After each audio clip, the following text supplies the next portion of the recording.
Welcome to chapel.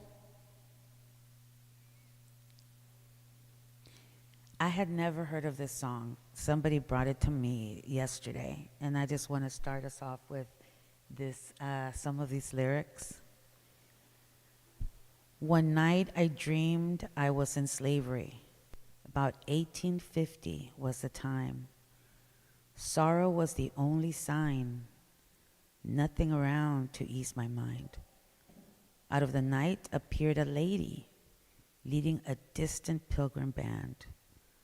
First mate, she yelled, pointing her hand, make room on board for this young woman. Come on up. I got a lifeline. Come on up to this train of mine. Come on up. I got a lifeline. Come on up to this train of mine. She said her name was Harriet Tubman, and she drove for the Underground Railroad. Let's take a few minutes to ground ourselves, looking at this beautiful altar space for our ancestors and other ancestors who are definitely here with us.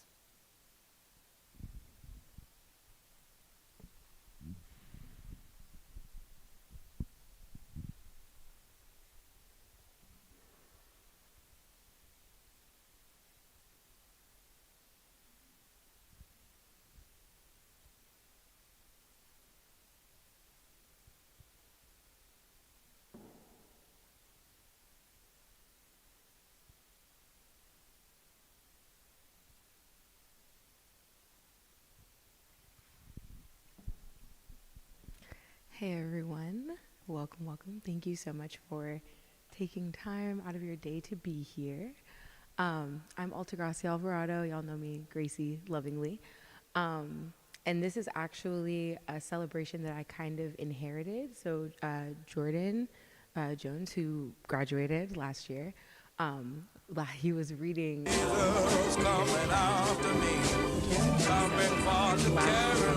held a celebration, which is super beautiful and elaborate. And so I just wanted to make sure what the time that we have and the energy that is available, to just take some time to sit in that energy and to keep it going. So that's how we ended up here today. I have a few little things to say about her, but I think the thing that feels the most critical, and that was, I think, the most beneficial from that space that Jordan facilitated, was just the opportunity to kind of reflect on the gifts and resources that we have available that we can bring to the clearing, as he called it, but to the wilderness as we journey towards liberation and think about what it might mean to live beyond liberation in the state of mutual flourishing. So if you want to start, I know it takes time sometimes to think about it, but that will be a question later. Just what gifts, resources, ideas, abilities can you contribute to this work towards liberation? So really briefly, I want to share a little bit about her biographically.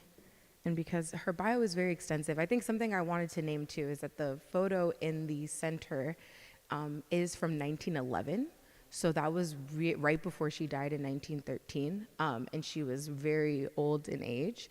And I think that's just a beautiful thing to acknowledge. We often see photos of her from when she was younger, when she was recently no longer enslaved, but she did this really radical thing that definitely could have cost her life and was able to still live out that life. So I think it's helpful to have examples of that as well, in addition to our martyrs.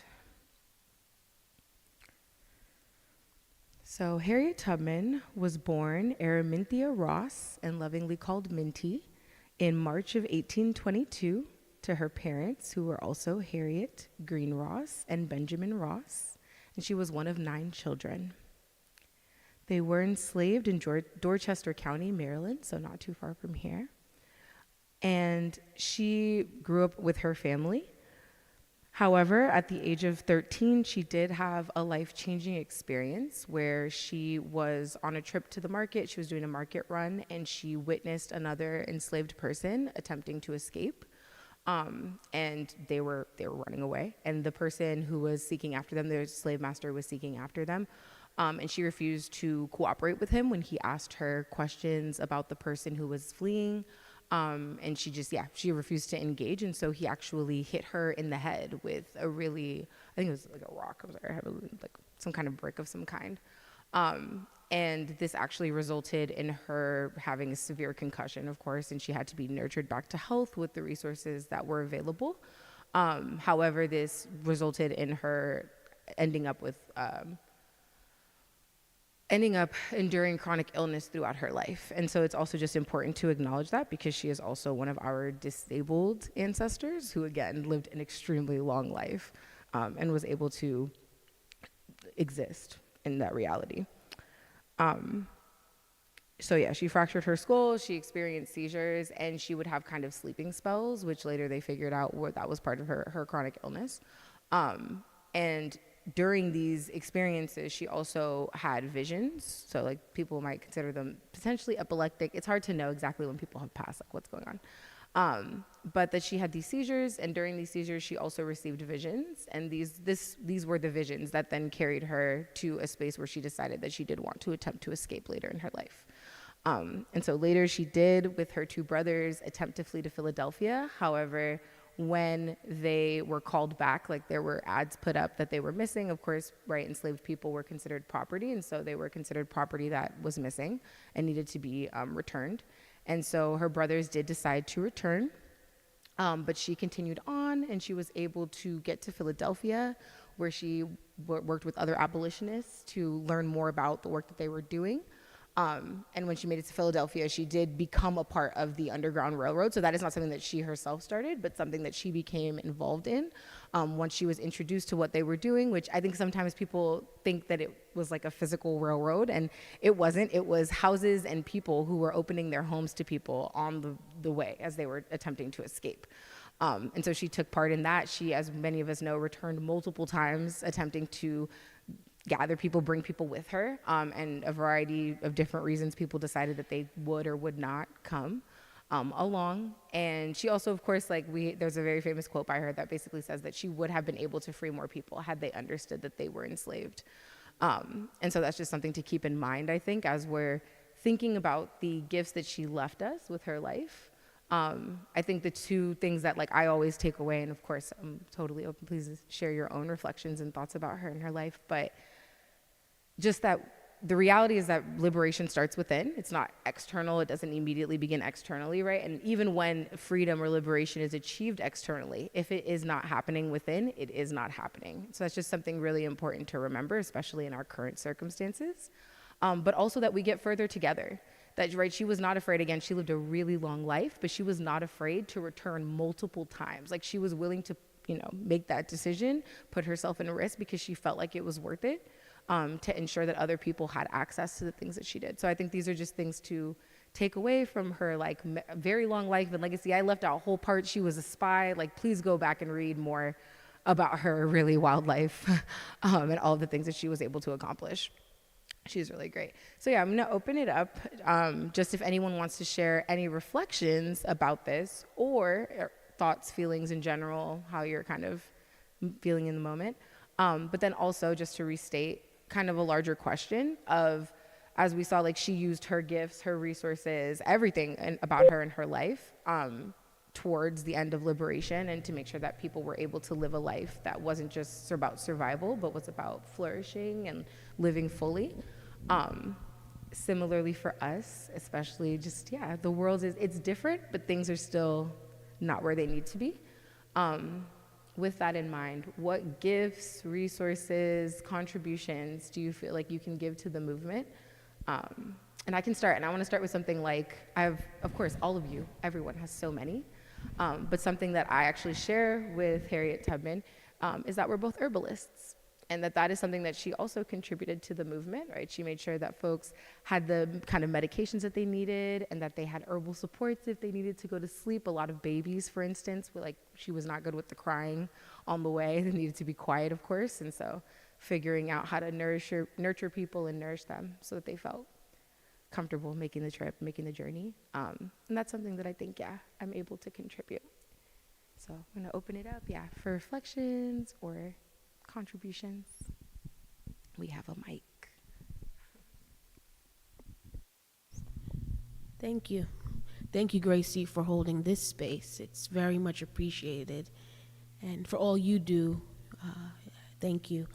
So as I think about this special chapel, what you shared reminds me of the Audre Lorde quote, and I pulled it up, where it says, "I am not free while any woman is unfree, even when her shackles are very different from my own."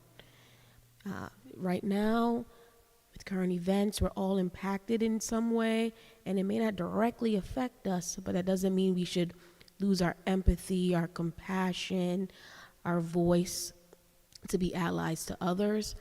So as I think about Harriet Tubman, she received freedom, and you think, okay, I've made it, I'm free, but she had that empathy, that courage to go back and help free others and to continue to do so. And it was a ripple effect, and it inspired others to be in community. So that's very important. Once you receive your liberation, it doesn't stop with you. So this today is a great reminder for all of us, and you don't exactly have to relate, but you could just see the next person next to you as a human being and how you can show up for them. I'm thinking about liberation and holding space. I am Christian, but I'm just speaking with students. Now I help to hold a Ramadan circle weekly on Wednesdays at 7. And as an ally to the Muslim community, this space allows students and anyone who wants to come, their partners, family, to share about, okay, I'm grieving right now, or I'm struggling with the fast, or I'm helping another family member, and it's on Zoom. And so that's just a way to share space and to encourage others. So it all connects, but that's what it reminds me of with this. You may not be directly impacted, but you are. And so how can you show up for others? Thank you.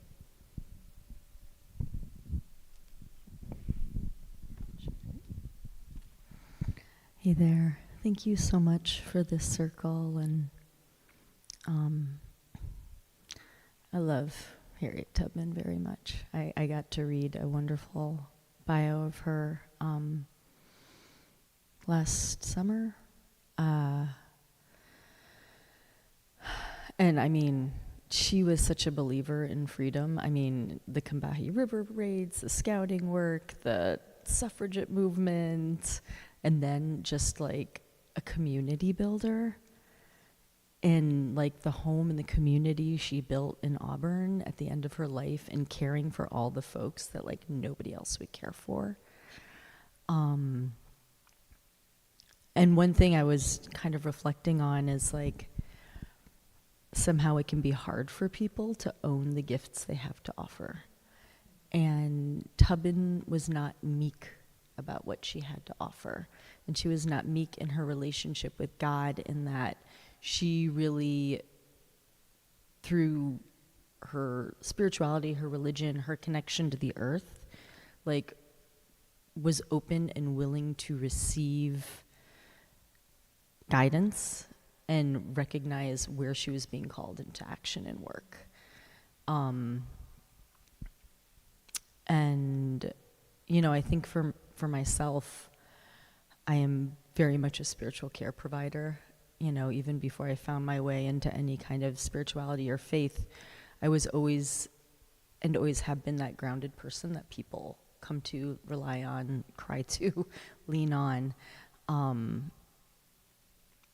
And I feel that very rooted in this earth, that it holds me and I can hold others. And there is a part of me that is a very community-oriented builder.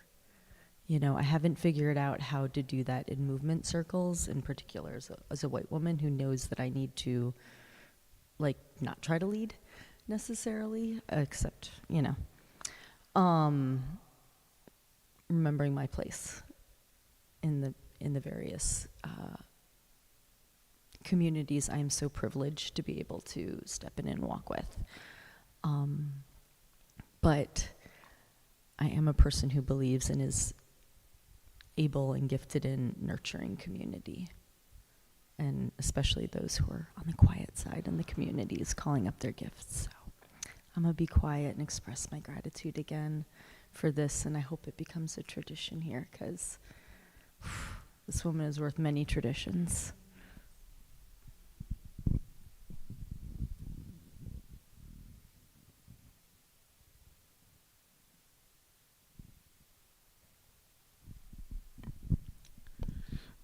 Thank you, Gracie, for your offering and making this beautiful circle. I don't know much about the person, but I'm feel inspired by the movement, and I see a great leader who has not only led people to the path that carries, but left a legacy. A person who conveyed that there's a path and there's a vision and this legacy. So I cherish what you shared. Thank you. You have a gift you would contribute to the West. Resilience.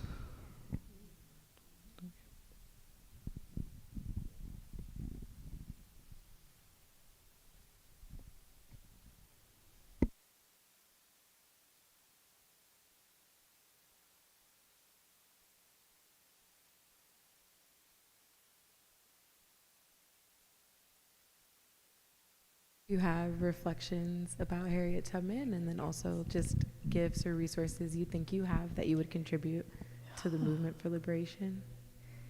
So one gift that I think is really important is the gift of memory. Being able to remembering so that we tell the story and never let it die. And then remembering what is in us, that we're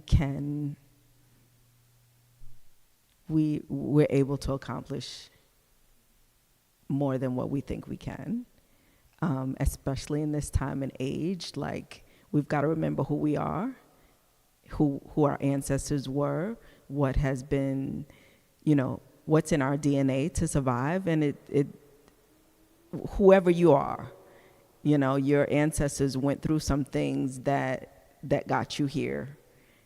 So we must remember. So memory is one gift, and then telling the story, not just remembering and keeping it to yourself. Thank you.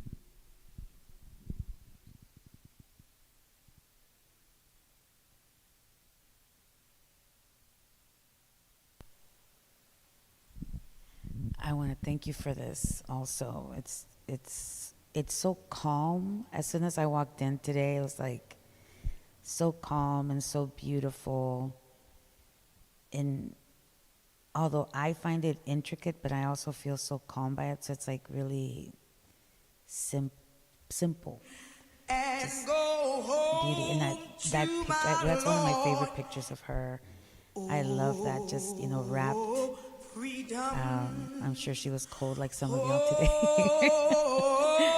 But it's just so beautiful to see. And also her simplicity that really is so intricate. I know that she has so many gifts. And I hope that I'm grateful that we're inviting people to share our gifts, which I know for me it's difficult to say sometimes. I'd rather just show it and be free. Freedom. Oh, freedom, freedom. Oh, freedom. Oh, freedom over me, and before I be a slave, I'll be buried in my own grave. And go to my Lord and be free. Sort of Tubman's challenges with that, but also or she interprets some of what happened as a vision. Yeah, I'm just drawn to that. How we present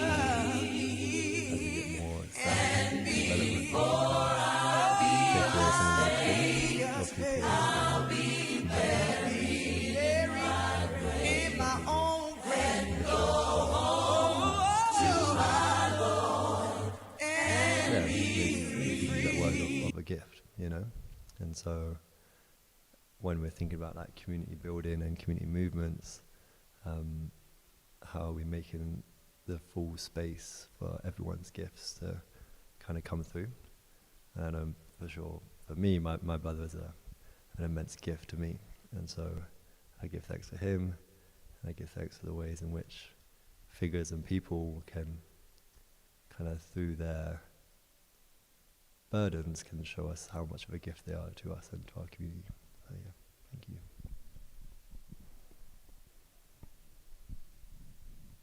We have a few more minutes if one last person wants to share, but also no pressure.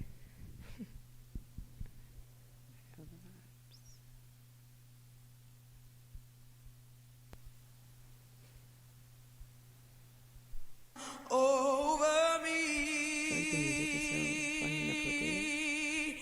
and before I'll be a slave, So I'll we can be definitely buried in my this grave time, but also like, and to sit in go silence. One home thing that to my Lord and be free.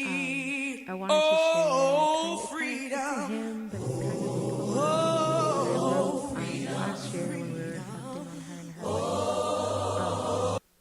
And then I also just wanted to say, like, I'm going to read this, and then, folks can stick around if they want to chat with her, and if not, you can definitely head out. But before you do, the sunflowers are for you all. And they've now been, just charged with all of our thoughts and feelings and ideas, and with hopefully our ancestor Harriet Tubman's memories and her experiences, so that we can go out into the world with a physical symbol of having had this moment of reflection, and hopefully, and you can trim them. I intentionally left them very natural, so you can take them home, you can trim it, put it in the water, it should live a little longer. But just with this, sense that you'd be able to have a physical symbol and reminder of her energy. And when I was picking this morning, the sunflowers just felt the most right. So that's how we ended up with them. But it's always kind of intuitive. Thank y'all. And thank y'all so much. And before I finish out, also thank you so much to the chapel team for your involvement, for your support, for your care. It's always so helpful.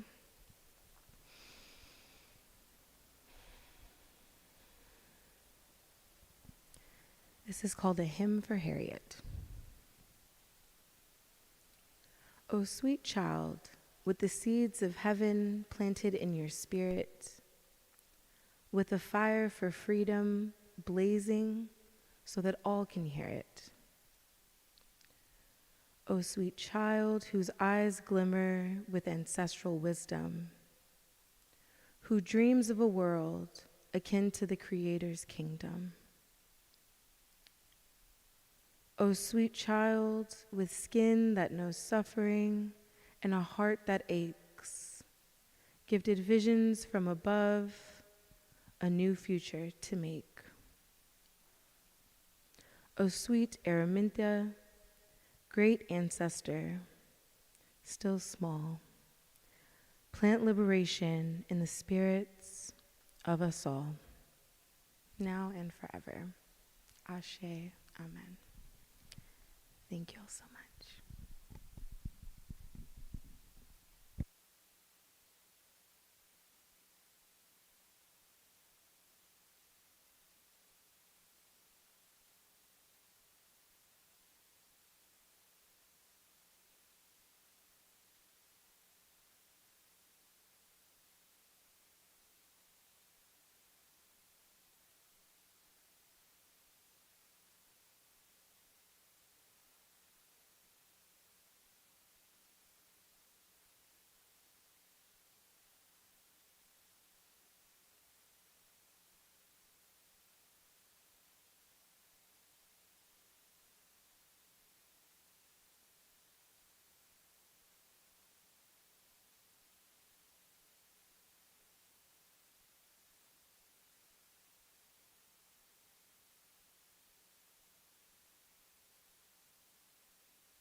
coming for to carry me home.